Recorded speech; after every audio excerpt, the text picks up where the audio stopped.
chers frères et sœurs, à la lumière des textes qui nous ont été proposés pour ce troisième dimanche du temps de Carême, j'aimerais vous parler de la bienveillance de Dieu, de sa délicatesse aussi.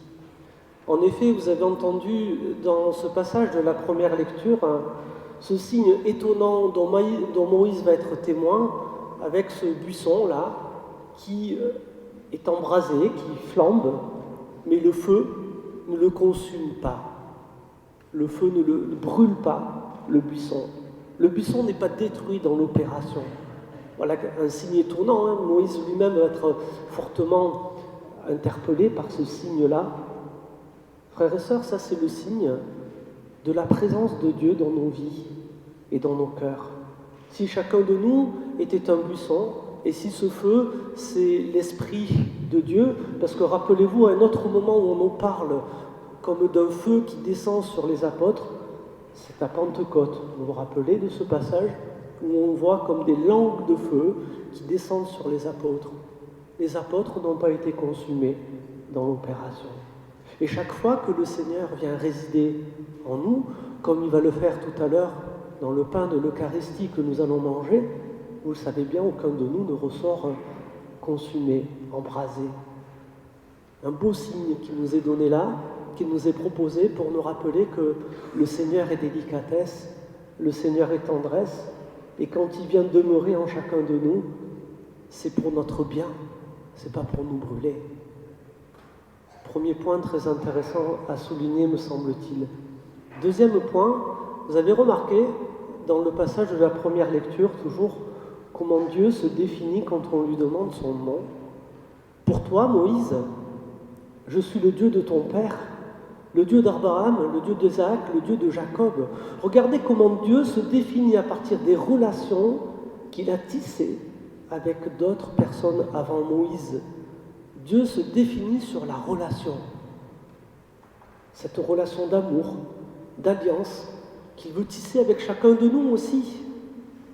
Mais quand Moïse va lui dire « Tu m'envoies chez les Égyptiens », s'il me demande qui est le Dieu qui m'envoie, vous avez vu que Dieu va être plus bref dans son nom qu'il va donner. Je suis qui je suis. Je suis celui qui sera. Je suis celui qui est. Vous savez, en hébreu, il n'y a pas de temps, donc on peut conjuguer ça comme on veut. Je suis celui qui était, ou je suis celui qui sera, peu importe. Mais vous voyez que là, Dieu ne se définit pas en fonction des relations qu'il a pu tisser auparavant avec les autres membres d'Israël. Et puis, à la fin du passage, quand si on interroge Moïse, le peuple d'Israël interroge Moïse sur qui est ce Dieu qui veut le libérer d'Égypte, là il va redire à nouveau « Je suis le Dieu de ton père, de vos pères, le Dieu d'Abraham, d'Isaac et de Jacob ». Voilà toute la délicatesse de Dieu qui souhaite vivre en relation avec chacun de nous et qui attend de nous que nous soyons en capacité nous aussi, d'être en relation avec lui.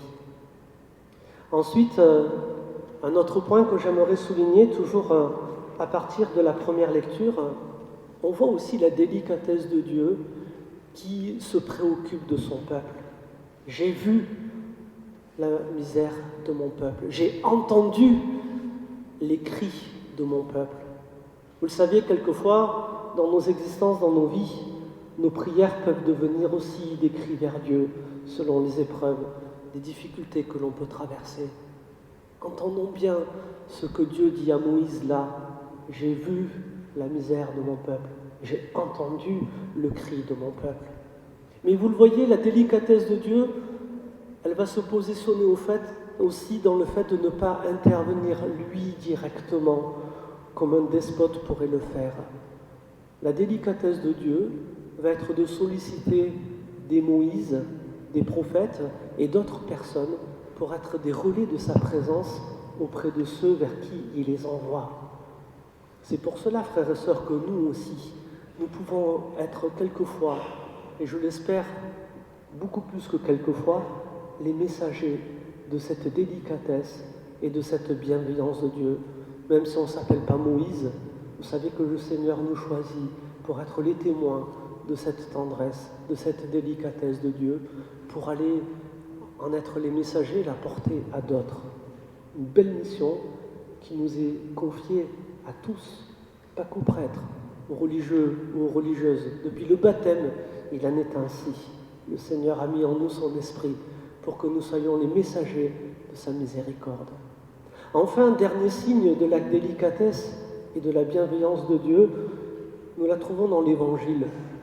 Vous savez, on nous parle d'un figuier qui ne porte pas de fruits.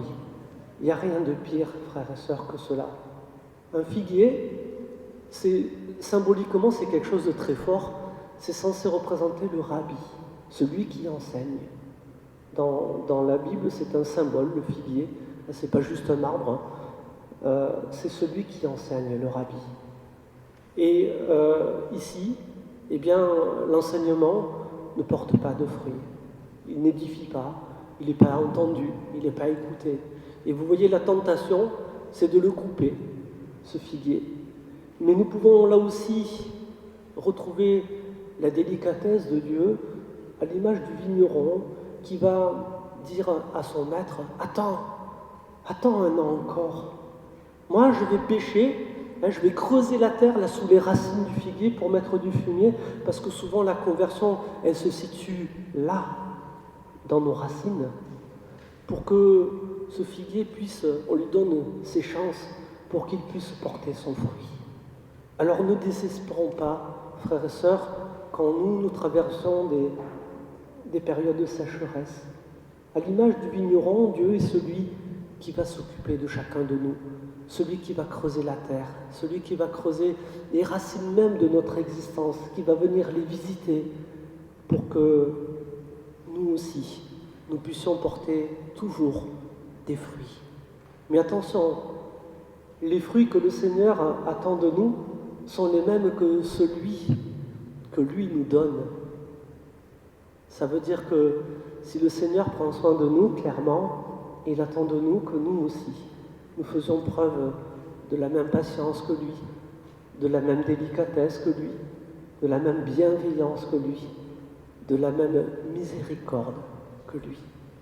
Alors en accueillant toute cette sollicitude du Père à notre égard, frères et sœurs, réjouissons-nous d'avoir un tel Dieu. Et puissions-nous, si nous le pouvons, si Dieu nous en donne la grâce, non seulement d'en être les témoins, mais à notre tour, d'avoir les mêmes prérogatives que Dieu vis-à-vis de tous ceux que nous allons croiser dans notre existence. Amen.